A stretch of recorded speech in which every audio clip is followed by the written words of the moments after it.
They left 3 babies in an icy creek, but a broken cowboy jumped to save them before they sank. The wind howled across the Montana plains like a wounded animal that morning, rattling the loose barn boards and carrying with it the kind of cold that could split a man in half. Clay Rourke didn't mind the cold anymore. He barely felt anything these days, not since the accident, not since he'd lost the ranch, not since the quietness of his empty life had grown heavier than any winter storm. But that morning, just as he was cinching the saddle on his old mare, he heard something that sliced through the numbness, a sound so faint he thought it might be the wind playing tricks. A thin, startled cry. Then another. Clay lifted his head, brows tightening. "Easy, girl," he murmured, stepping away from the horse. The cries came again, sharper this time, urgent, out of place in the frozen stillness. He followed the sound across the field toward the creek that cut through his property like a blue vein. The ice along its banks was frosted white, brittle, snapping under his boots. And then he saw them. 3 tiny bundles, no bigger than loaves of bread, floating in the shallows, the icy current tugging them toward deeper water. Clay's heart slammed into his ribs. He didn't think, didn't breathe, he ran.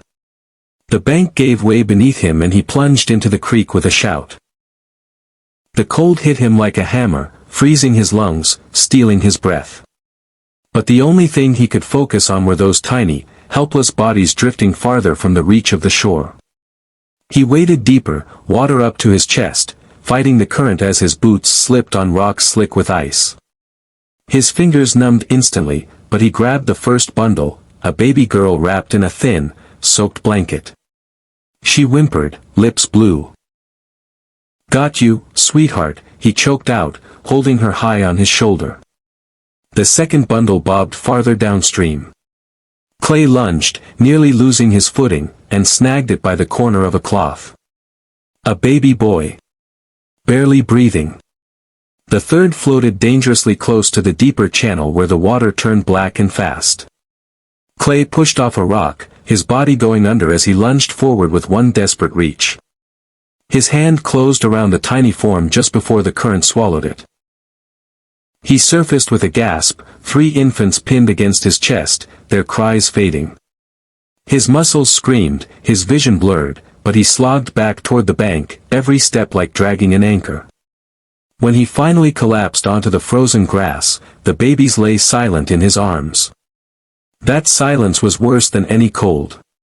"No, no, no," Clay rasped, rubbing their arms, stripping off his coat, his flannel, anything warm he had left. He wrapped all 3 tightly against his skin. "Stay with me. Please." For the first time in years, Clay prayed.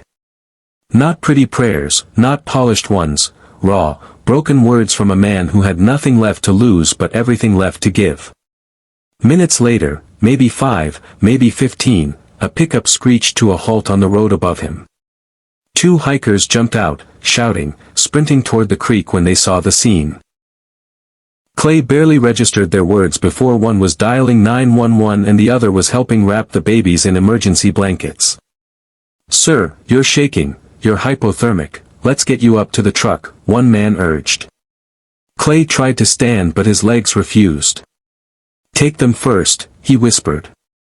"The babies." And that, more than anything, made the hikers look at him with something like awe. The ambulance crew later said the babies wouldn't have survived 5 more minutes in that water. No one knew who left them there or why, but news spread fast, first through the county, then across the state. A TV crew arrived 2 days later.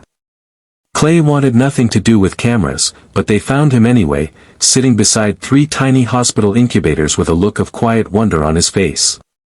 "They're fighters," he said softly, voice rough. "Stronger than me, that's for sure." "What made you jump in after them?" a reporter asked. Clay shrugged. "Didn't know I still had something in me that could act fast enough to matter. Guess I was wrong." He hadn't smiled in a long time, but he did then, small, crooked, almost shy. When the babies were later placed in foster care, the county gave Clay a chance to visit. He went every week. read stories, rocked them to sleep. For the first time since the accident, his life had shape again, purpose again. And one afternoon, as he stood at the doorway to leave, one of the babies, the girl, reached for him with tiny, trusting fingers. He froze. Something inside him cracked open like spring ice. Not pain. Something warmer. Something he thought he'd lost forever. Maybe, he realized, saving them had saved him too. In the years that followed, people around the county would say that sometimes hope doesn't arrive with trumpets or miracles. Sometimes it comes in the shape of a broken cowboy who jumps into an icy creek without thinking twice. And sometimes it arrives in 3 tiny bundles who teach him that even at the coldest moment of a man's life, there is always a reason to rise again. Always someone worth saving. Always a way back to warmth.